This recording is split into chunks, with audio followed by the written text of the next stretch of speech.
आंखें बंद कर लें। शरीर को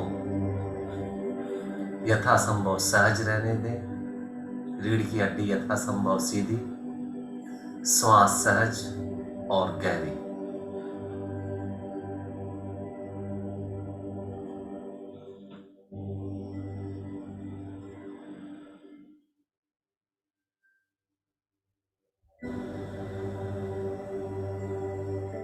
सहज गहरी श्वास लेते रहें।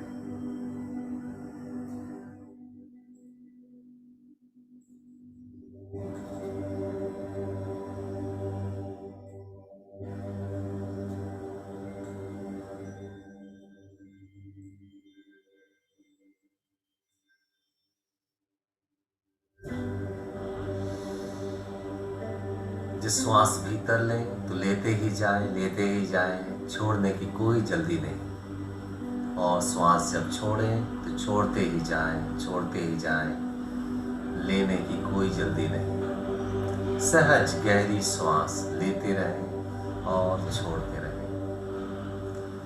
खूब लंबी और गहरी श्वास।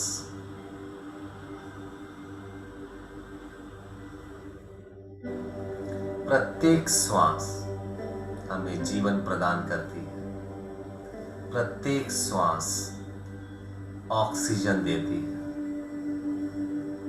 और प्रत्येक बाहर जाती श्वास शरीर से कार्बन डाइऑक्साइड बाहर निकाल फेंकती है। इस प्रक्रिया में हमारे शरीर में बहुत ऊर्जा पैदा होती है।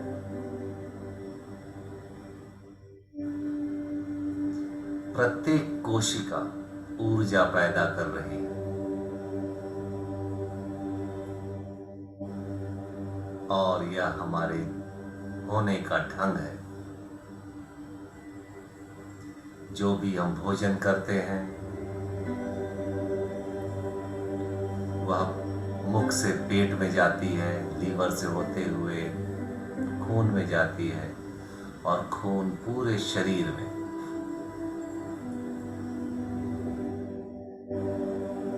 एक एक कोशिका तक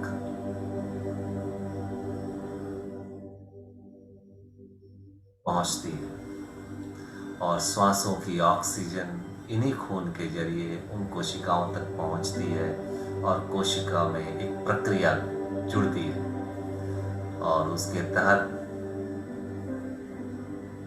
ऊर्जा पैदा होती है। पूरा शरीर ऊर्जा का केंद्र है। एक एक सेल, एक एक कोशिका ऊर्जा पैदा कर रही है।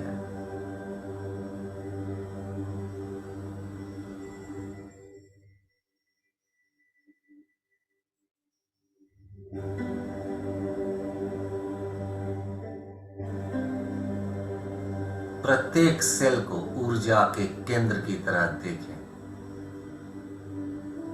हर जगह यह पूरा शरीर जैसे सूर्य की भांति अग्नि से भरपूर है। यह पूरा शरीर जैसे दहकता हुआ ज्वाला है। प्रत्येक कोशिका ऊर्जा पैदा कर रही है। ऊर्जा का विस्फोट हो रहा है और एक प्रकाश, एक नूर और प्राण पूरे शरीर में चारों तरफ व्याप्त है, फैली हुई है। यह पूरा शरीर जैसे ज्योति स्वरूप है, प्रकाश स्वरूप है।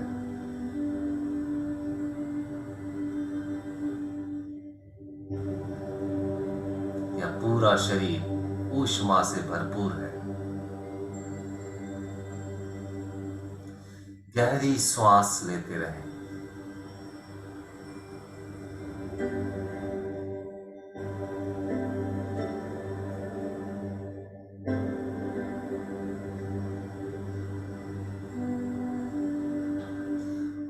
शीतल प्रकाश शरीर के भीतर और शरीर के बाहर चारों तरफ व्याप्त है।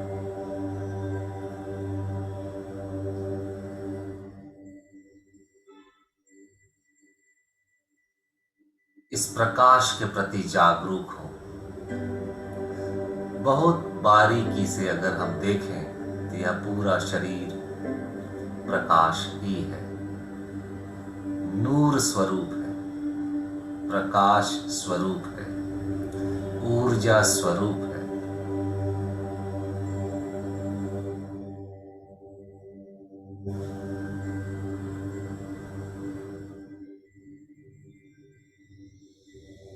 सहज गहरी श्वास लेते रहे।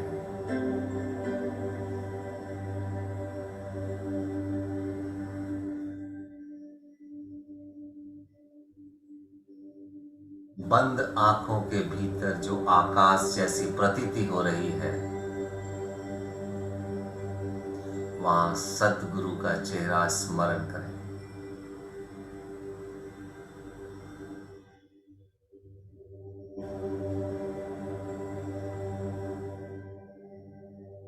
अपने मास्टर का चेहरा स्मरण करें और खूब प्रेम पूर्ण ढंग से देखें, खूब प्रेम पूर्ण ढंग से देखें, अहोभाव से देखें,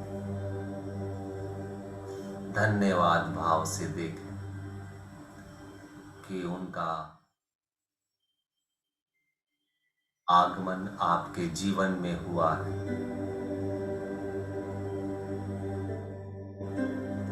और आपका जीवन एक नई दिशा में चल पड़ा।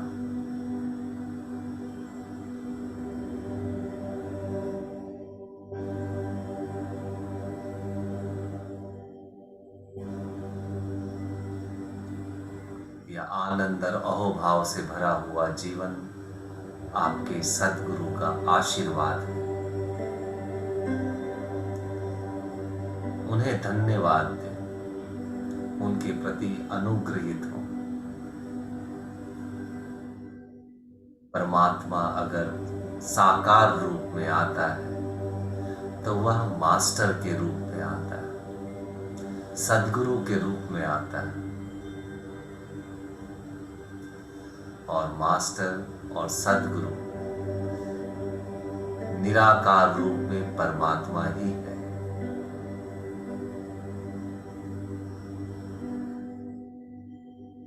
उन्हें अपने हृदय चक्र पर महसूस करें।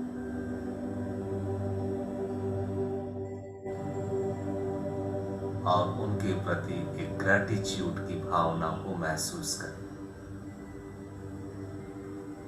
सद्गुरु के प्रति अहोभाव, गोविंद के प्रति अहोभाव और फिर अहोभाव मात्र, जस्ट ग्रेटिट्यूड। आती हुई श्वास के साथ सर्व मंगल की कामना से भर जाए और बाहर जाती हुई श्वास के साथ अहोभाव से भर जाए। अंतर जगत में समस्त उत्तेजनाओं को मिटते हुए देखें। एक गहरी शांति उतर जाने दें। आती हुई श्वास के साथ मंगल भाव और जाती हुई श्वास के साथ शांति का अनुभव महसूस करें। एक गहरी शांति उतरती जाती है और आप धीरे धीरे निर्द्वंद हो जाते हैं।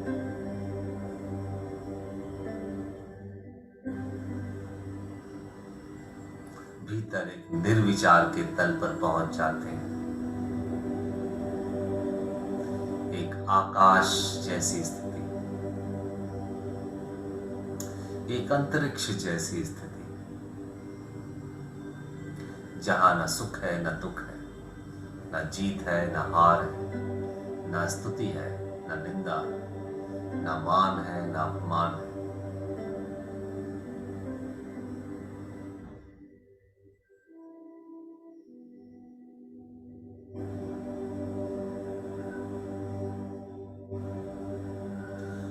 यह आकाश चैतन्य से भरपूर है। इस अंतर आकाश के प्रति जागरूक हो, खूब जागरूकता के साथ देखें, पैसिव होकर के देखें।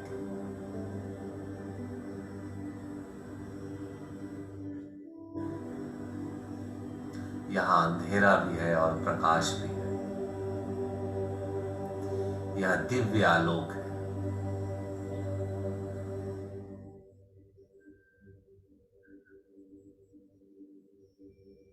इसका कोई रूप नहीं,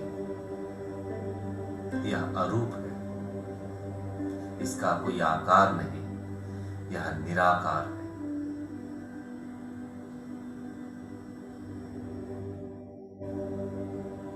यह आलोकमय है।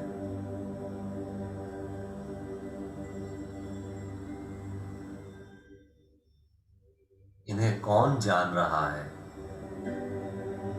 जो जान रहा है वह आपका ज्ञाता तत्व है, वह चैतन्य है,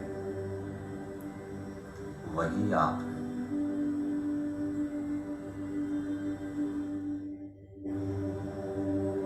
स्वयं को जो भी जानो, चिन्मय जानो, यही होश है।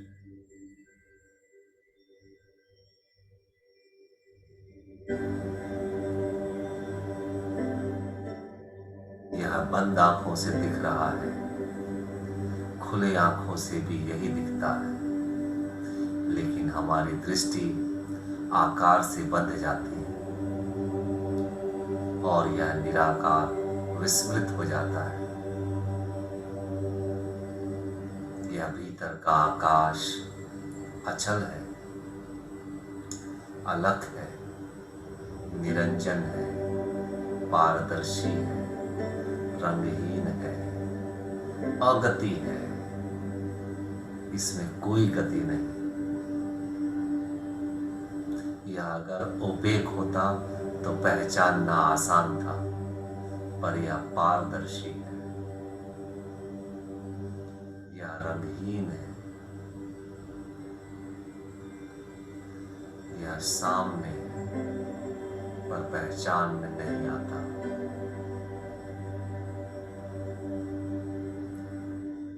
इन्हें गुण से पहचान। यह सत्यम है, शिवम है, सुंदरम है, यह सच्चिदानंद है, यह शाश्वत है। इसका न जन्म है न मृत्यु है।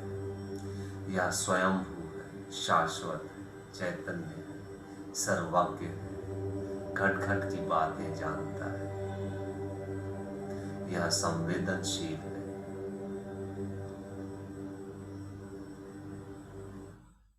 इसके पहले कि कोई बात आप तक पहुंचे, यह इस आकाश में घटित हो जाता है।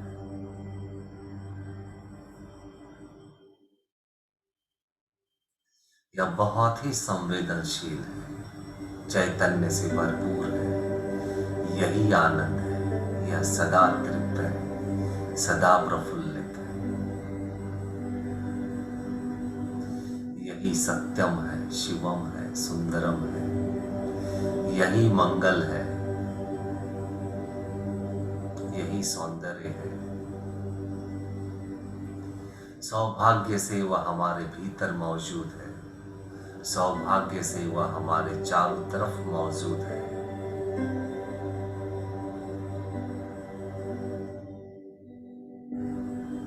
इसका आनंद लें, इसका दर्शन करें।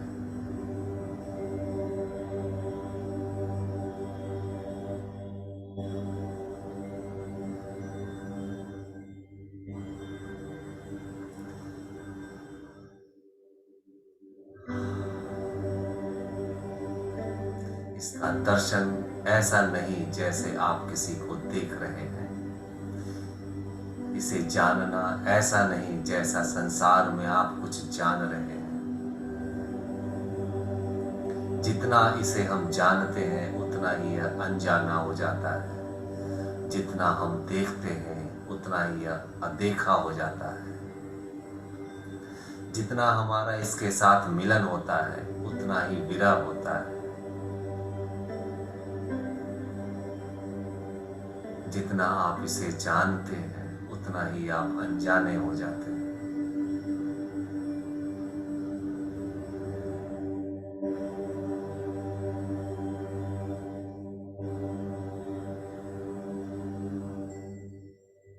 जब आप इसे पूर्णतः जानेंगे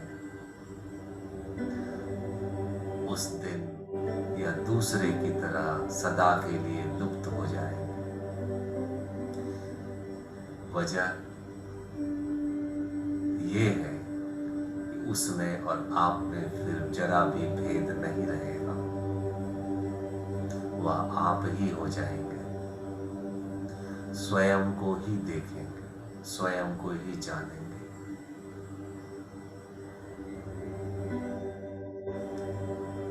अतः जब यह दिखे तो ऐसे देखें जैसे प्रियतम को देख रहे हैं, ऐसे देखें जैसे अपने प्रेमी को देख रहे हैं, ऐसे देखें जैसे परमात्मा को देख रहे हैं, ऐसे देखें जैसे ब्रह्म को देख रहे हैं।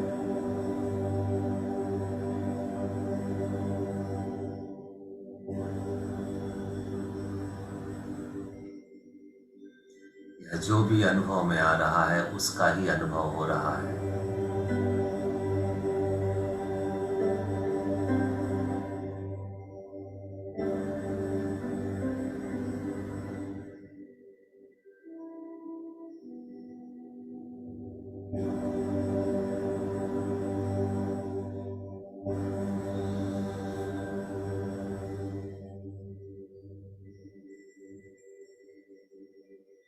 चारों तरफ वही जाना जा रहा है। उसकी शाश्वतता को अनुभव करें। ऐसा अनुभव करें कि वही शेष रह जाए, आपका अपना होना खो जाए,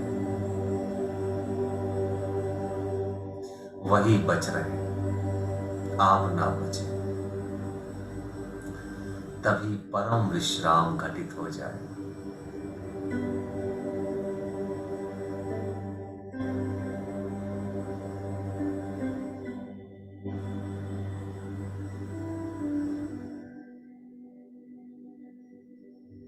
जब तक आप जान रहे हैं तब तक वह जाना जा रहा है। जब आप उसमें खो जाते हैं तो जानना भी खो जाता है। तभी शाश्वतता अनुभव में आती है।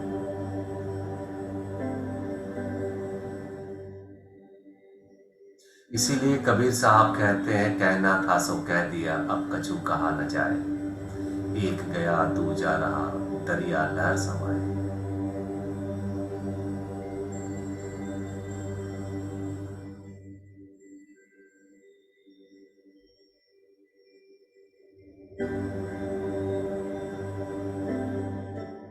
जल भाप बनकर उड़ी और आकाश में खो गई,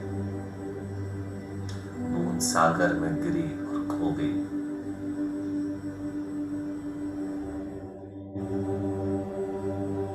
खोना हमारी नियति है, मिटना हमारी नियति है, चाहे जैसे मिटे।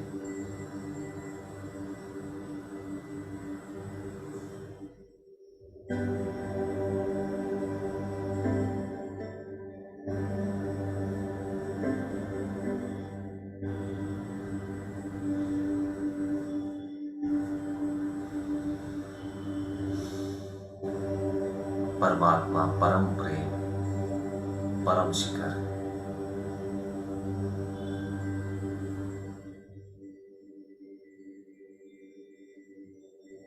परम आनंद, परम स्वतंत्रता है।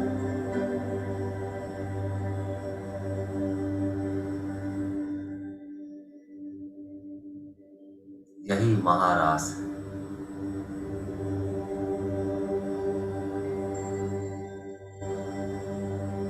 मुझे मेरी मस्ती कहाँ लेके आई, मेरे सिवा कहीं कुछ नहीं। श्वास श्वास में महारास,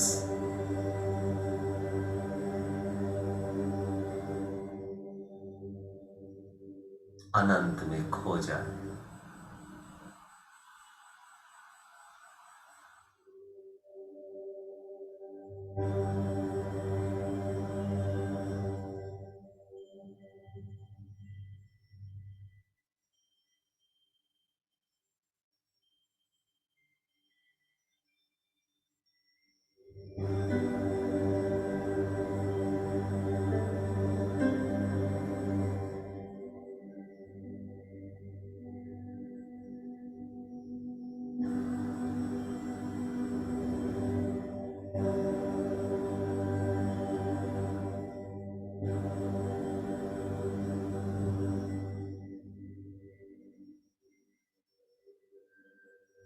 एक लंबी गहरी श्वास लें और इस शरीर के प्रति जागरूक हो।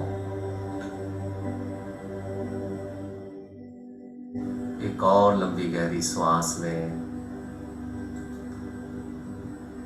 इस शरीर के प्रति जागरूक हो, अपने आसपास के प्रति जागरूक हो।